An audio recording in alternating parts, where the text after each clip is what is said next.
Hello, everybody. I hope you can see and hear me clearly, and welcome to a live stream about today's report about NIO Q4 2022 earnings.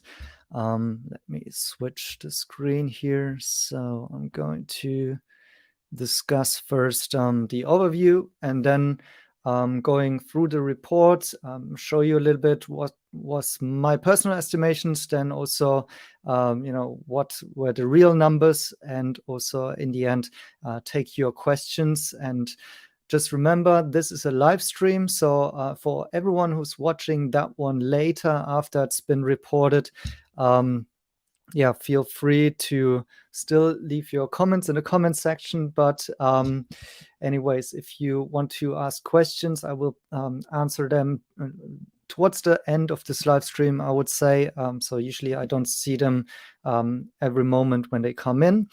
And then also to announce there is going to be a recording of or a live streaming of the webcast of the earnings report or the earnings call. So where Li Bin and the management will answer the questions of the analysts. And I will be live streaming that one also in a separate video later on. So looks like everyone can see and hear me clearly. And so I'm just going to start and see where it takes us. So this is on Seeking Alpha. So that's kind of the headlines coming out now. NIO reports a Q4 earnings miss and initiates the Q1 outlook. So on the top line, so that means the revenues, they report 2.3 billion, which is a year-over-year increase of 62%, and which is a miss by 230 million. And then on the bottom line, so meaning the earnings, they missed the earnings per ADS by which is minus 44 cents by 21 cents compared to what the analysts were expecting. So this is kind of the headline. So already from that you can guess both the revenues miss and the earnings miss is not a great result here, right? Let's jump into the actual report. So I have already taken the time and read through it, and I've highlighted some important remarks there. So let's just go through it bit by bit. Of course, we already knew that they have to report 40,000 deliveries and for the Q4, and that this would be round about $2 billion in revenues, roughly. So interestingly, I've taken here my own estimations. I've only posted that one in the Patreon community this time, but my estimations were that they would post 2.122 million or 2,122 million, I should say, US dollars in vehicle revenues. So 2.1 billion US dollars. That's exactly what they did. But the analysts were actually expecting more. So that's why there is a miss on the revenues here. It seems my estimations here have been a little bit closer, of course. And now let me go back to the report here where I was totally off, and I guess everyone was, and that's the big thing to discuss with this report on the vehicle margin, which have been very, very low, 6.8% in the fourth quarter compared to 20% in the fourth quarter of last year, and actually 16.4% in the third quarter of 2022. So this is a massive negative in this report. And they say why this happened is that there has been inventory provisions, accelerated depreciated on production facilities, and losses on purchases commitments for existing generation of ES8, ES6, and EC6. So, okay, the reason for that, that the management explaining this low vehicle margin is that basically the discounting of the old NT 1.0 platform models. If you are following the company closely, you will know that there has been some discounts on the older models to get rid of this inventory. Of course, these models are quite dated already, and they were still, I think, producing them and also had some inventory of that by the end of the year. And I think the latest news is that they have actually now started to completely clean it out. However, what is a little bit worrying here is that this may not have ended in Q4 2022, but actually might also still be an issue in Q1. So that is the first thing about this weaker margin that I would comment on. And the second one is that NIO actually in the last earnings report guided for slightly a slight recovery of the weaker margins or margins overall. So that's I think, if I remember correctly, that was in the Q2 and Q3 earnings calls when they stated so. So this seems to have caught the management here by surprise, and this might be the impact of the, what all was happening in Q4 with the COVID lockdowns in China, and possibly this kind of demand collapse in the last quarter, and where they had to get rid of this inventory in order to bump up the sales numbers. So this is, of course, something which is very concerning.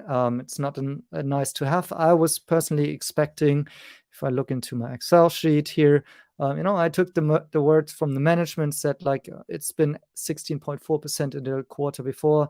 I'm expecting a slightly higher one, 18%. But a 6.8%, of course, is a total disappointment here. That's for sure. And now the question is like, how much will we still see of that during Q1? I think that will be one of the analyst questions during the earnings call, and we should see some answers there, hopefully. And but the combination, with previously guiding towards a higher margin, now seeing it falling down so much is, of course, not great to see. What else? Let me think about if I had any more comments about the vehicle margin here. Well, another aspect here which they are pointing out here are the accelerated depreciation of production facilities. So overall, this is a topic also of course, now opening NIO Park and switching between factory lines, opening new lines, having new tools and stuff. So this is kind of this transition period, I guess. But if you're also putting that one as a reason here for the vehicle margin, then this should have been kind of anticipated a little bit, some kind of depreciation, because from a CFO perspective, I would at least imagine that's something which you can plan out.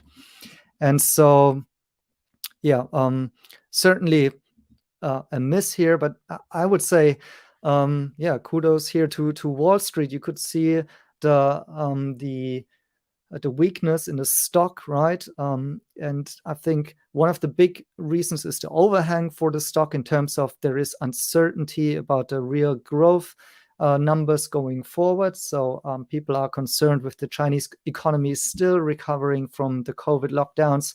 How fast can there be a recovery, and will NIO participate in this recovery, and what will be the impact of, for example, the Tesla price cuts in China? And so far, actually, the delivery numbers, I would say, have been actually quite okay for NIO. So I wasn't too concerned about the latest figures in comparison to where the industry is. But of course, you could certainly see that Wall Street already sniffed out that there is something wrong here with the margins and so on. So kudos to them. They have done a great job. They have more insight and possibly have access to management. They can do like field checks in China, and they see, for example, if the sales personnel are using those rebates for the older models, then they already know that this is going to have impact, because of course the latest models on the NT 2.0 platform, they might not be at a scale yet or at an efficiency where the margins can buffer if they have to give discounts for the older models. Now, this is of course all negative how I'm explained it now, but maybe also usually investors are forward-looking, Wall Street is forward-looking, so the question mark here will be how much of that has been anticipated and priced in, and how will it be the situation going forward. So now it might be the situation that at least in Q2, everything's transitioned to the NT 2.0 platform, which of course should at some point enable much higher margins, actually above the 20% that we had even before. So there might be some, maybe the bad thing is now just in the back view mirror, and going forward it will be more positive. But again, now the issue here for the management is that how much weight will the analysts give on the words that NIO management will on the words that the NIO management will use in order to explain these numbers. So I think I already gave you quite a bit of the reasons behind it, how much I think is rational, and what might be the takes of the analysts in Wall Street here. So let's move on to the next one. So the gross profit was minus 90 million, and the gross margin, of course, is down to 3.9%. That's just the logical conclusion after the vehicle margin is down that much. So this has been, kind of the main issue here with this earnings report. The cash position is now at 6.6 billion. I believe, let me check again on the Excel sheet, it was around 7.2 billion before. So NIO is kind of slowly consuming their cash position here, but it's not at worrying levels right now. And if they can manage to execute in 2023, we should actually see that also the operating losses are slowing down. But without giving you too much of a preview on that, let's continue with the report. So I think there's actually some more explanation to that about the margins in further down in the report, but let's go through it bit by bit. So here is an interesting paragraph inserted again about this grisly short seller report, noticing that they installed an independent committee that has looked in all of the allegations of the report and found that they are totally not substantiated. Quite interesting wording here. Such matters included, for example, the company's BAS model, the NIO user trust and investments in NIO China. The short seller report either disregards or misconstrues the information that the company disclosed in these and other public filings. No evidence was uncovered. So I found it quite interesting that they put this paragraph into this quarterly filing here again, to give investors another reminder, and also kind of being very frank here and saying, like, there has been information that has been misconstrued here. And so I kind of like that they are being a little bit more defensive here about their company, and or let's say aggressive in terms of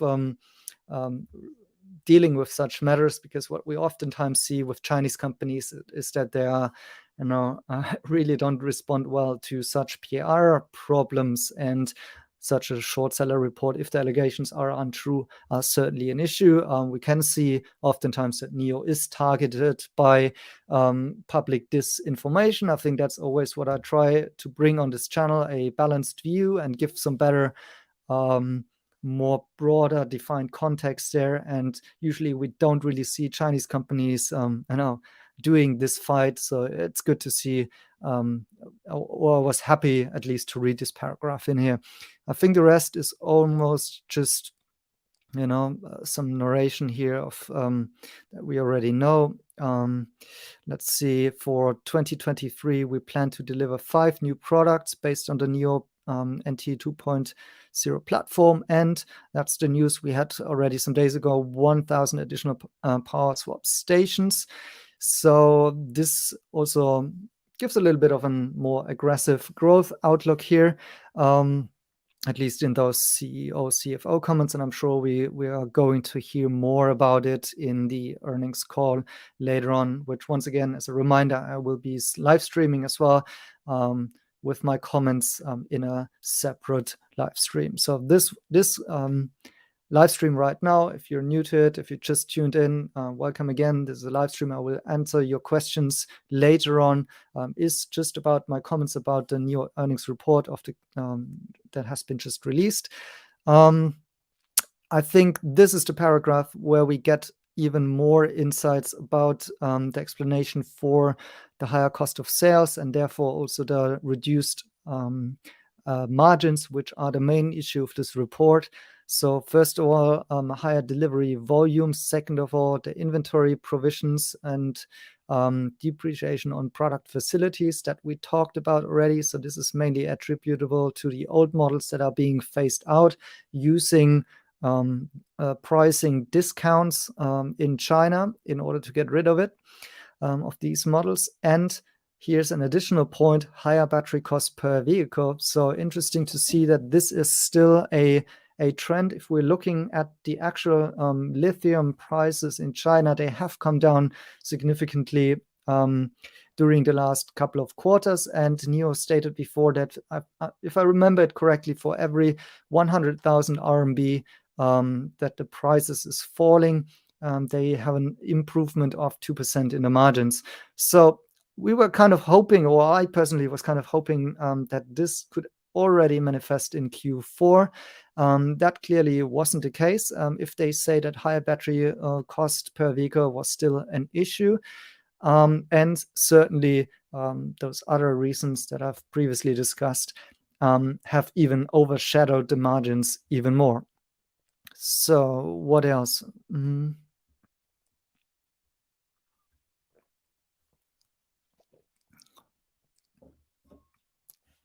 Let's look into the operating expenses, for example, the research and development expenses, as well as SG&A, so also like the marketing cost.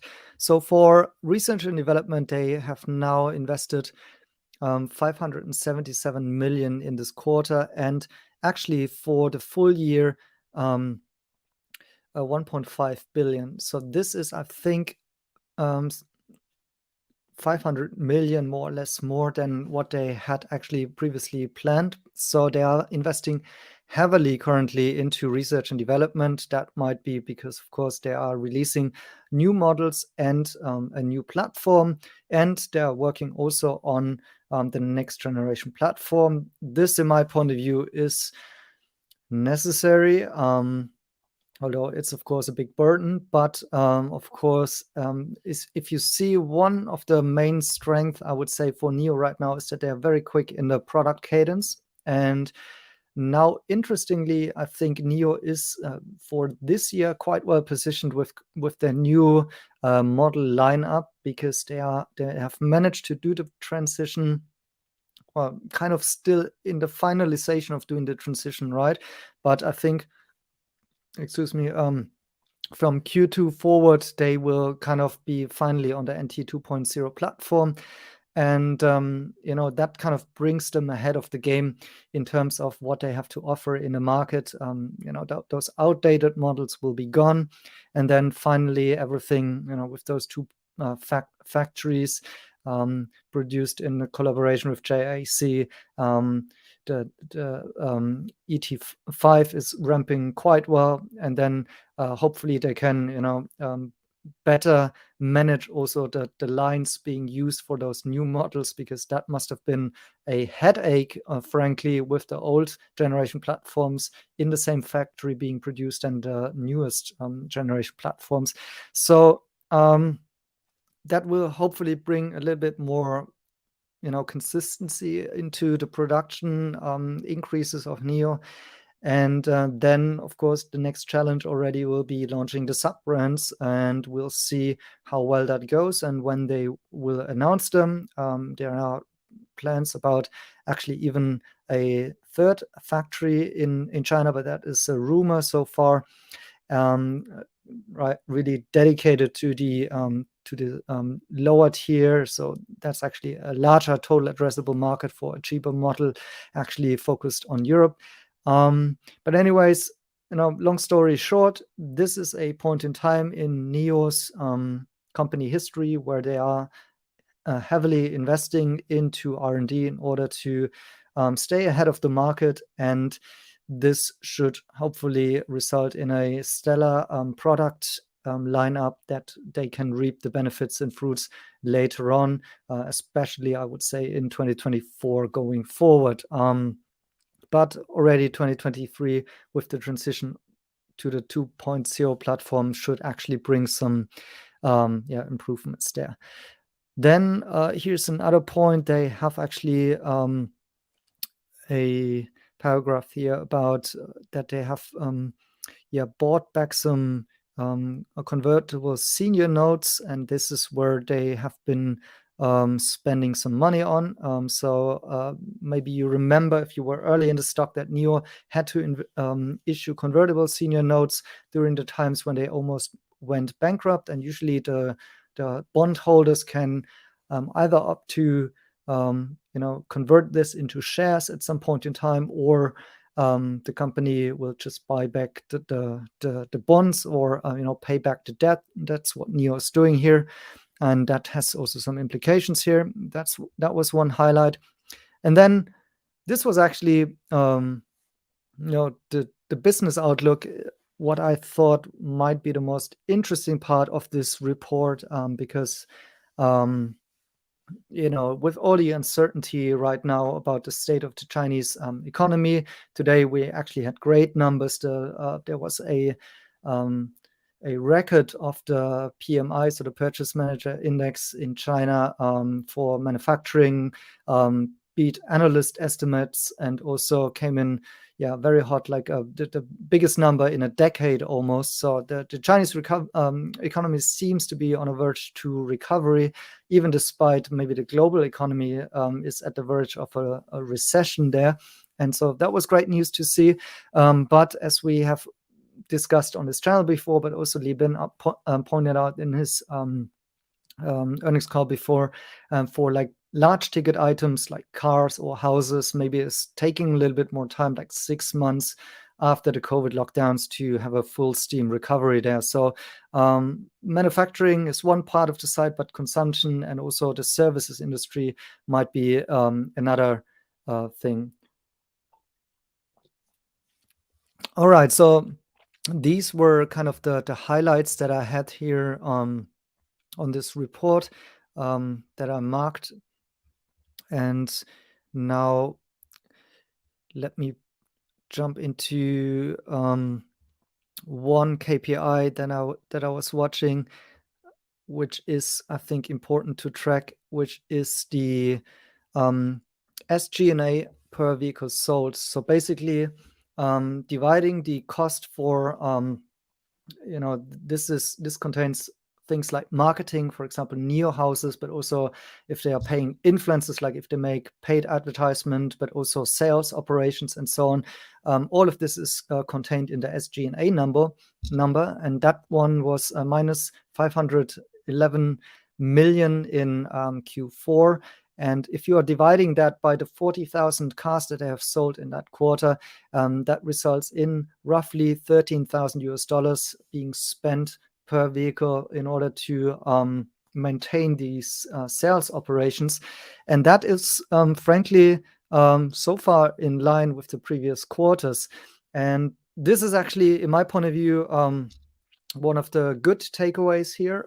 So, of course, you don't want that they have to pay or spend more and more in order to ramp up the volumes. If that would be the case, that might result in a very unsustainable business model. But it seems that despite that the volumes have been much higher now, 9,000 vehicles more than the quarter before, the SG&A per vehicle only slightly increased, while we see, of course, the R&D cost per vehicle, and that's just a metric to back check a little bit, has increased. So the spending part is mostly on the R&D side, and that should result in future innovations, future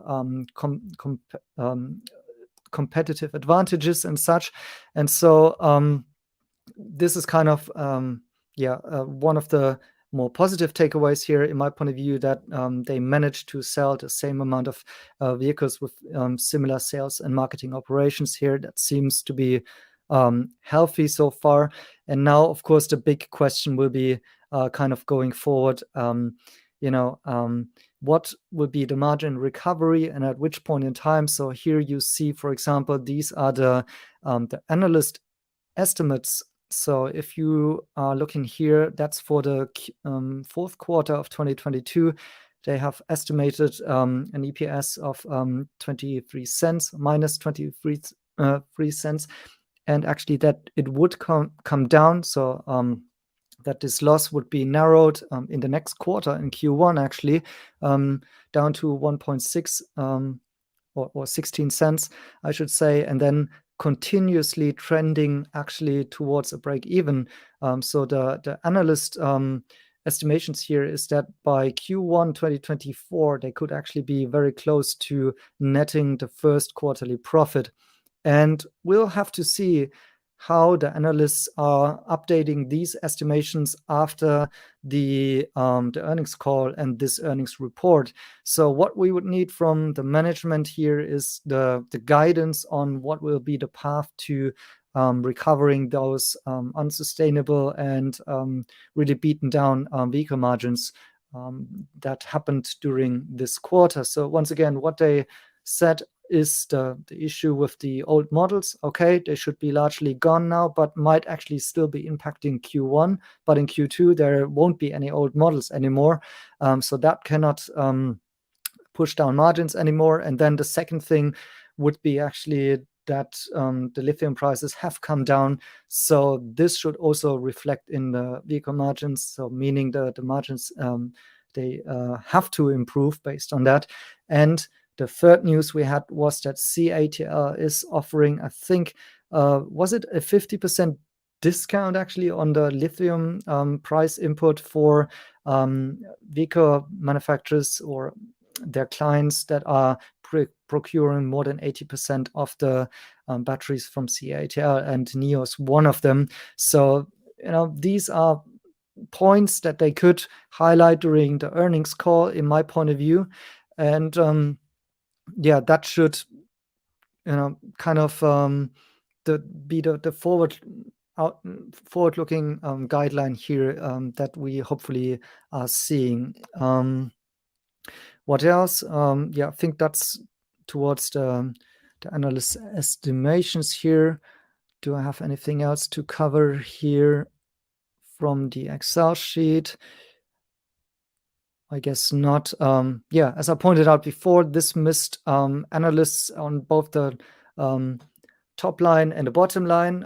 I was closer to the revenues, the actual revenues of NIO that they have reported. So, but frankly, of course, I also didn't expect those very low vehicle margins. I think that going forward will be the main discussion point of NIO there. I think, maybe let's talk a little bit about the outlook. So I was actually thinking that they might guide closer to 35,000 vehicles in Q1, based on, we now had the January numbers of 8,500. We have the weeklies around 11,500. And I was guesstimating maybe they could pull off something closer to 15,000 in March. Maybe it's rather around 13,000, and then that gets you to the upper side of the guidance that they're giving. We'll see. In general, if you are translating this into this kind of adjusted production rate of NIO over time, so this was starting 3 years ago, you can see how this is still a sort of linear trend line. It's trending upwards, and it's sometimes above the trend, such as in last year December, so during this Q4 that was just reported. But then, of course, Q1 is seasonally always very weak, but in particular, so this time with all of the issues in China, and the dotted levels here are indicating where I would see them for February and March. Going forward on, once again, this is adjusted for business and work days, because there has always been the issue in the Q1 also around Chinese New Year, and so this is actually pretty much still in a right direction, in my point of view, if, of course, the end of the year is looking promising. And I was actually just playing around with these numbers yesterday a little bit, like how could this look going forward. Don't nail me on that. This could be off the charts, but I was expecting, we're now here. Those are the dotted lines, and I would expect to see a recovery from March, starting from March, and then really into summer, a trend or numbers for these production rates above the trend again, and really spiking very high towards the end of the year, as always, and then falling off a cliff again into January of 2024. And if that's manifesting, maybe driven by the new platform, the NT 2.0 models, and the latest models to be introduced during this year, I think it might be realistic. And then in that point, if that's manifesting this way, I think NIO is offering very solid growth here. In fact, also those NIO numbers from a growth perspective weren't terrible in my point of view, based on where the entire industry is, and always pointing out that NIO, of course, is also in this very large premium to premium to luxury segment there. Let me just find the weekly numbers here. I've just tweeted out that one yesterday. Just to give you a little bit more context, what you're seeing here are figures, the weekly license registrations for different markets in my point of view. So the mass market segment, in which I see Tesla and BYD and XPeng. So these are lower tier segments with lower average selling prices. And you can see here the leader in China is BYD. That's the yellow line. They also had this huge dip here. So that's the last 7 weeks, basically, that we have the license plate registration numbers for. But be aware that BYD numbers should also include the hybrids. So maybe need to discount it by 50% if you only want to have the fully battery electric vehicles. So you can see XPeng here very, very low, despite having low average sales prices. They are not doing quite well. Tesla here was starting very, very low into this year, then had a huge spike when they first started to making price cuts. Then usually they're always prioritizing exports in the beginning of the quarter.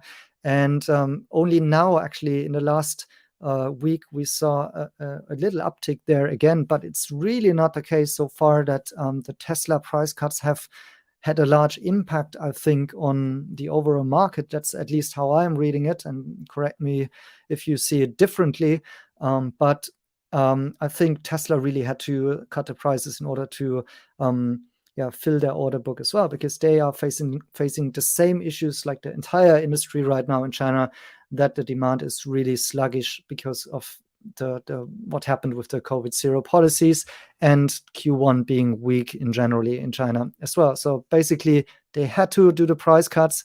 And if you look at NIO here, so that's a different segment with a higher average sales price, is also seeing this dip here during Chinese New Year, but now kind of recovering and just doing its thing, growing slightly here. versus, for example, if you compare it to BMW and their EV sales, they are significantly lower and also seeing a little bit of a dip here. I don't know why that is. They also came out later out of the Chinese New Year. That was also surprising to me because generally, what's interesting is that BMW is actually doing not that bad in EV sales recently in China. So I think they are a good competitor to match NIO there. And so far, from what I'm seeing, NIO could have totally collapsed in terms of deliveries based on the macroeconomic factors there and based on the price war in China. But it's just the case that the whole industry is down. And what we've seen in this earning report with Q4 now is that NIO had to seemingly had to offer large discounts in order to get rid of their inventory of the older models there. And while managing this transition to the latest platform. And so that shows you that this quarter was very, very challenging, but now it's in the back view mirror. And certainly it's not a great report. On the contrary, it's a negative report. It's not a great earnings report. But it's now behind us. Let's see what's happening. Now, let me wrap it up here before I start another live stream later on for the earnings call. And let me now take some questions here. I haven't had the time to look into your questions so far. Yeah, let's look. What's in there? Not too many questions, I see.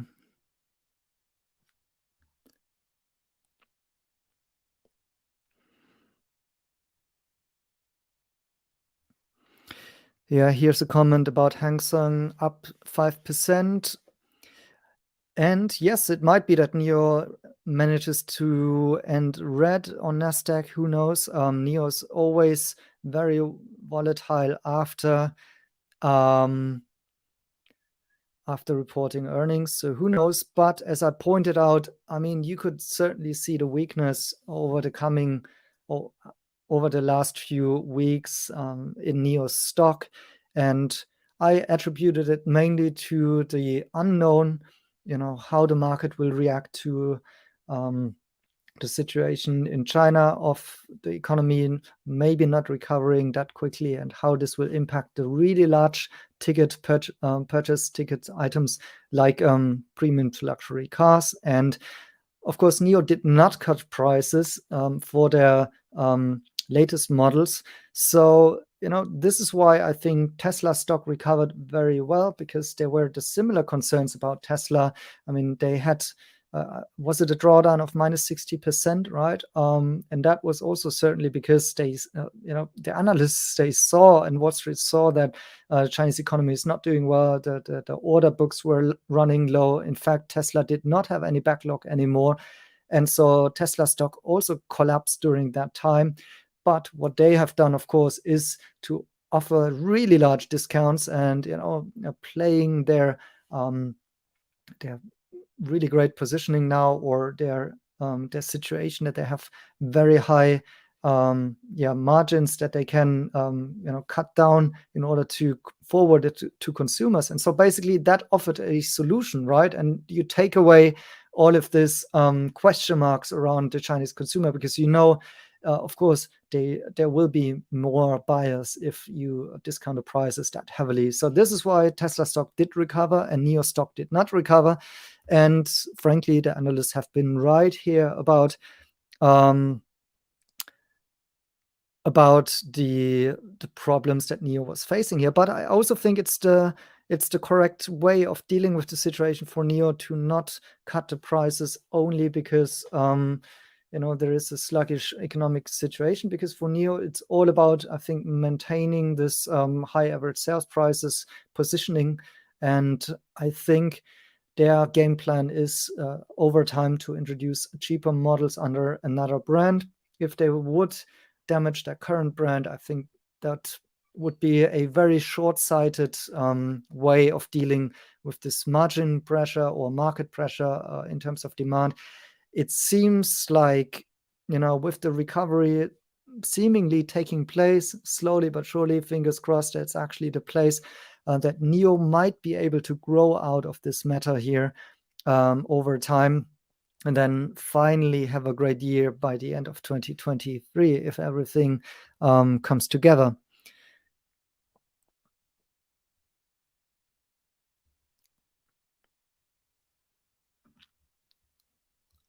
All right, Alberto is really concerned about the short selling mechanism in the US. Yeah, maybe this is why NIO put this paragraph also here into the earnings report, which I think they didn't have to do, right? It's a sign that they were thinking about it. Why did they do it? I think because they also certainly are aware of the situation that people are targeting the company.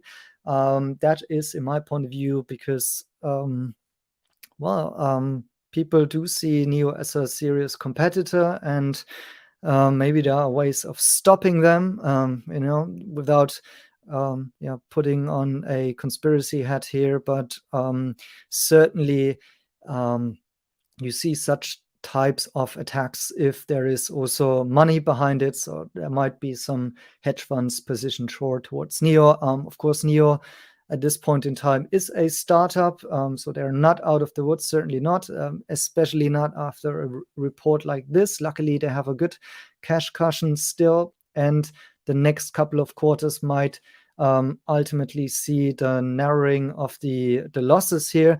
And so going forward, NIO may actually reduce that risk of, for example, resulting in bankruptcy at some point in time. But what still could happen at some point is that, for example, maybe the product is not getting accepted by the market.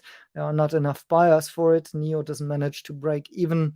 Then, of course, that might be to the benefit of people who are shorting the stock. But otherwise, then again, it might be just a short-term issue. Let's say if NIO manages to break even similarly to the analyst expectations, where do I have it here? By the end of Q4 2024, was it? Then we might actually see that this issue and risk about the company going out of business being removed, and that will be certainly be anticipated by funds, by Wall Street, by analysts, and so on. And then we should also see the stock trending up. So the real question is here, once again, why I didn't put too much effort also in this time making a video before the estimations for this report, because most of that is now in the back view mirror, and luckily most of the economic issues seem to be gone in China by now, and that's why now the outlook is more important. I have to say that the outlook is not super bullish. It's moderate, I would say, those 31,000 to 33,000 vehicles. But again, I think they could have been way worse. It could have been much worse for NIO also in Q4 already. Look at the total collapse of Xiaopeng, XPeng deliveries, and they have much lower priced vehicles to sell. So for them, it should be much easier, right? And NIO has really a hard task as a Chinese company to break into this market, which is dominated by BMW, Audi, and Mercedes. And they are successful with that even during those economic woes. But they are certainly having issues. It's very obvious here with this report. So, and also, once again, I think maybe the main point that also I personally have, and possibly other analysts and investors, and why they are not touching the stock and why we see this weakness in the stock, is because there is a discrepancy between what the NIO management has guided. Also, for example, the number 300,000 vehicle to be delivered, if you remember that, the Q4 guidance, and also the margin guidance versus what actually happened. So this is a big miss, and this is a a miss that is to blame on the management. I think partly can be explained with unforeseen stuff, but if they are blaming also, for example, stuff like the factory depreciation and assets, for the production and tooling and stuff, I think that is something that they should have anticipated. And then certainly there have been factors out of their hand, which they can manage, right? Here's another question. When is NIO Park going to start producing cars? Actually, it's already producing cars. So far, only the ET5 right now, which, I found also a little bit surprising. I would have thought that they also, at some point in time, move, for example, the ES7 to the NIO Park, and they haven't done so. So that's why I think the Factory One might be a total chaos and mess until recently, with the old models as well as the new models being produced there. So hopefully that's soon history. And then they have two factories, and both will producing NT 2.0 platform models, and that will finally also bring a more calm and steady production increase, and will show in margins, in the vehicle margins, in my point of view.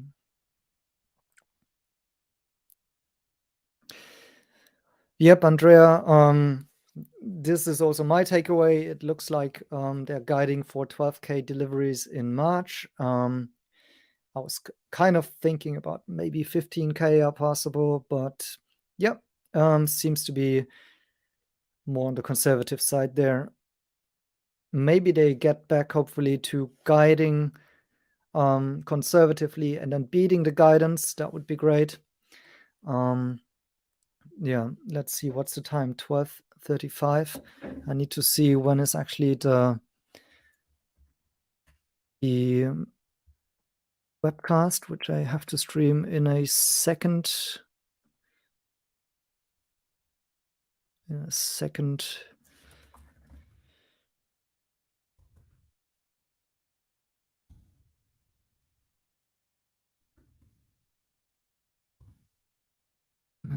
Video later on. I think it hasn't started yet, has it? Nope. All right. So you can join me later on in another live stream regarding that. And let's take some more questions before I wrap it up here, and actually will be posting the other live stream for the earnings call.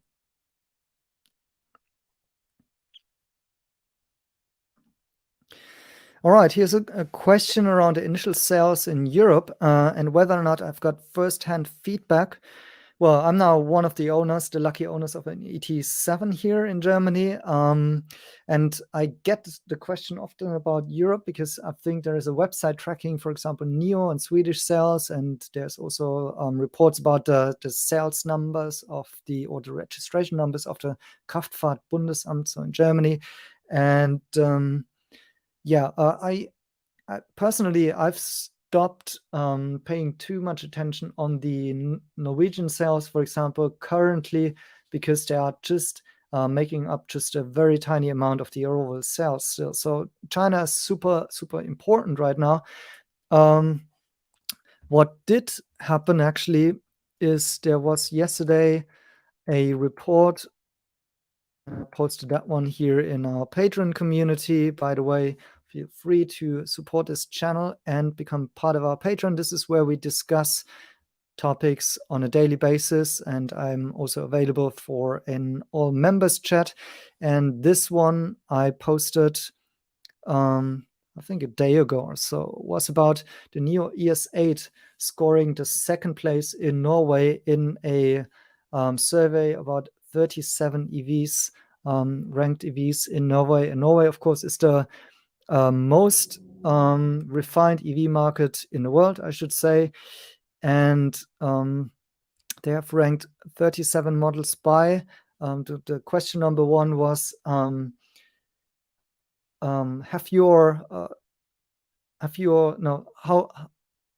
how happy are you with the quality of the vehicle and your estimations that you had about the vehicle been met? And the NIO ES8 ranked up second in both of these matters here. So here you can see always just behind the BMW i4, interestingly ranking highest here. And I don't know why, but Tesla is kind of just in the middle. But this is interesting to see kind of about the reception, about those NIO models there. That is already still the old platform, right? The ES8. So I could imagine that actually the latest models like the the ET7, ET5, ES7 or EL7 in Germany, that they also might score very high in these kind of matters. And that's great because NIO really lives off their recommendation by users. That's the main growth engine for NIO, at least in China, and I would imagine possibly also in Norway. And so, but overall, these sales numbers are still at very low levels. And so on the absolute numbers, I'm not putting too much effort in tracking them right now because they don't really move the needle there. We're also still lacking kind of the real reports about how the subscription model in Germany is being reported, right? I haven't looked into that one lately. That's something which I need to catch up with. Hopefully, maybe one of the analysts is asking those questions during the earnings call. That would be great. And yeah, so that's kind of my views on the European side here. I think there's fairly positive feedback regarding the product.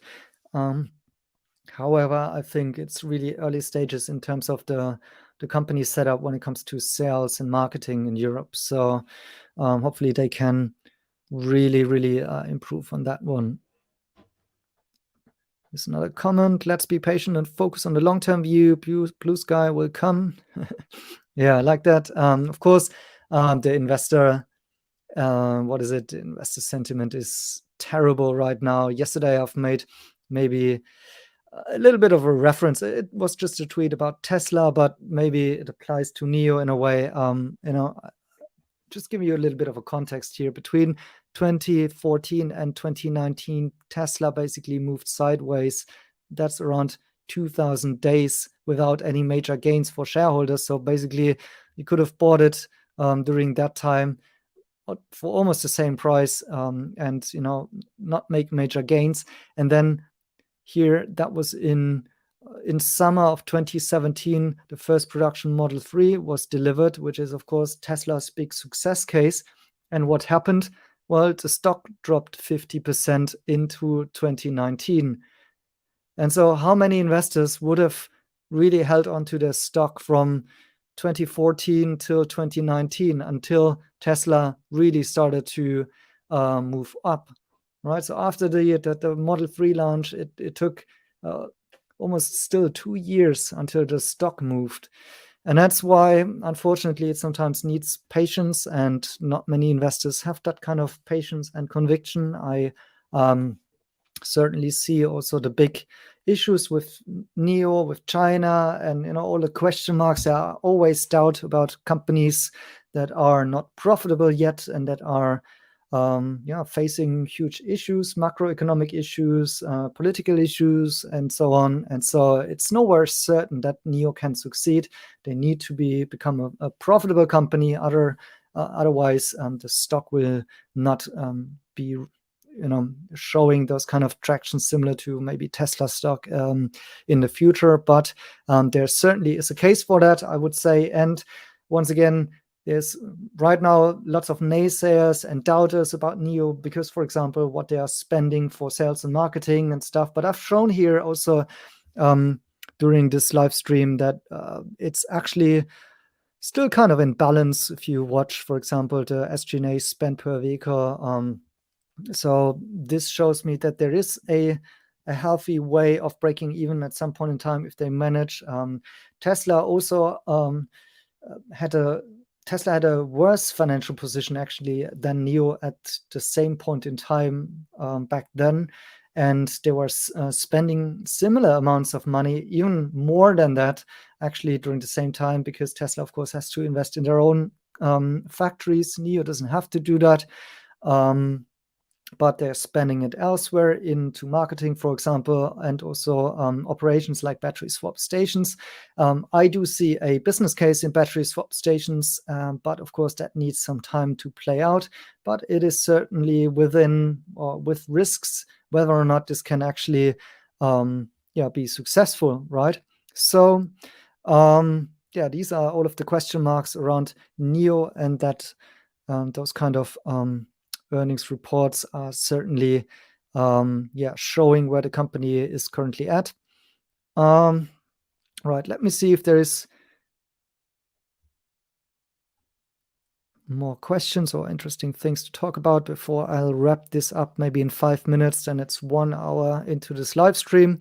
And then I welcome you to jump over to the actual earnings call, which may contain great insights regarding the analyst questions and feedback. So hopefully the solid-state battery and autonomous driving program will be released soon. Lots of R&D and spending there. I agree with that. Unfortunately, these are also 2 deadlines that NIO has missed. It's maybe normal that things get postponed, but frankly, it was one of the strengths of NIO in the past that they usually met deadlines when they guided for it. But NAD, so the NIO subscription for autonomous driving, was not released in Q4 like anticipated before. And also the solid-state battery wasn't in the market by the end of last year in this report that I've just covered. So there was also not too much talk about this in analyst questions before, but now maybe it's time to reiterate these developments because they are frankly quite exciting. But I don't think it's a huge issue if that's coming actually maybe a half a year later or so, but if it's getting endlessly postponed, maybe similar to, for example, the claims about FSD and Tesla, I don't think that investors would have as much patience with NIO than they do have with Elon, because Elon Musk has proven that he can innovate and that he can send rockets into the orbit and stuff, so there is more trust capital, I would say, in Elon Musk than there is in a Chinese company and their prospects. And as I pointed out, one of the takeaways from my side with this earnings call is that there is a discrepancy between what management said in previous quarters and what actually happened. So that is, I think, one of the negatives there. Okay, seems there was also a delivery number announcement, Victor. Thanks for posting it. I haven't seen that one yet. Let me see here if I update it.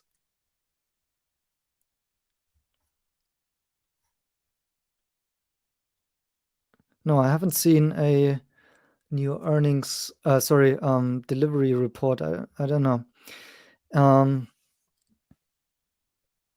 Anyways, should be around 11 to 12,000 vehicles.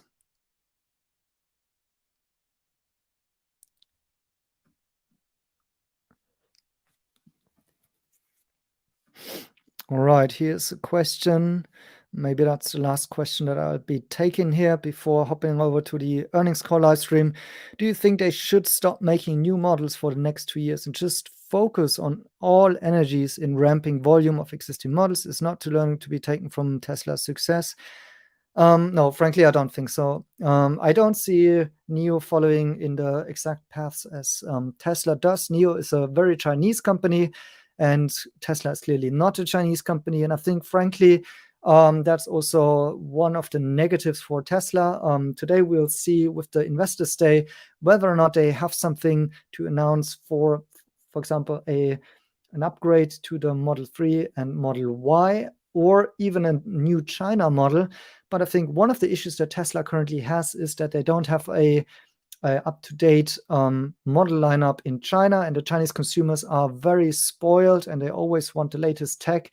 So there needs to be an update from Tesla, and I hope that they today can announce something that is very immediate.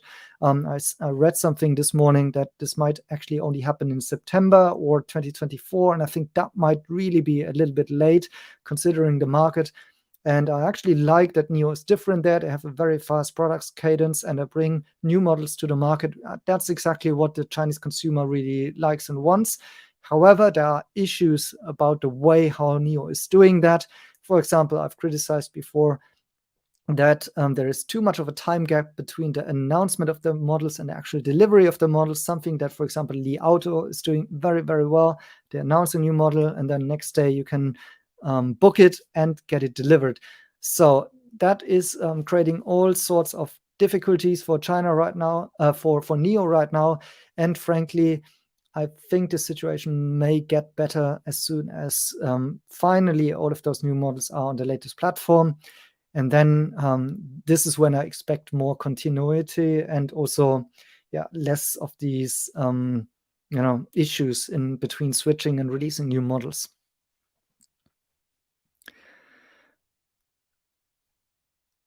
Okay, so Adam found it in the report. Thanks for posting here. 8,506 vehicles in January and 12,000 in February. That's actually, in my point of view, a great number for February, so I'm happy with that. But I was hoping for maybe a higher number in March, but the guidance doesn't seem to indicate that. So I was only having the 12K in there, so 11K in there. So they were beating that. Let's say maybe just another 12K next month, even less. I don't know. Maybe they're sandbagging here. Maybe they are sandbagging if they're guiding that low. This would actually be a drop in March, and I don't see that given that there are more work days or indicating lower issues still with deliveries and demand. I don't know. These are just some first thoughts about this. Let's see. Okay, I hope this was helpful. Once again, this was a live streaming. If you tuned in later, I urge you to maybe start from the beginning of this live stream again, where I fully covered everything about this report. Once again, the takeaway is, wow, a miss on both revenues and the bottom line and terrible margins, something to discuss, but it's now in the rearview mirror and we'll see what will be the prospects going forward and whether or not there are good answers in the earnings call, which I will be live streaming in a second in a separate live stream. And I think the investment thesis from my side is intact, but you need to decide for yourself what are your views on such kind of earnings. Definitely not great earnings, not a blowout report, maybe a blowout to the downside, I would rather say, but the stock has been under pressure and weak for such a long time that I think Wall Street really sniffed it out here and was right on these numbers. So that's my wrap up here for now. Thank you all for joining. And then see you in my next video.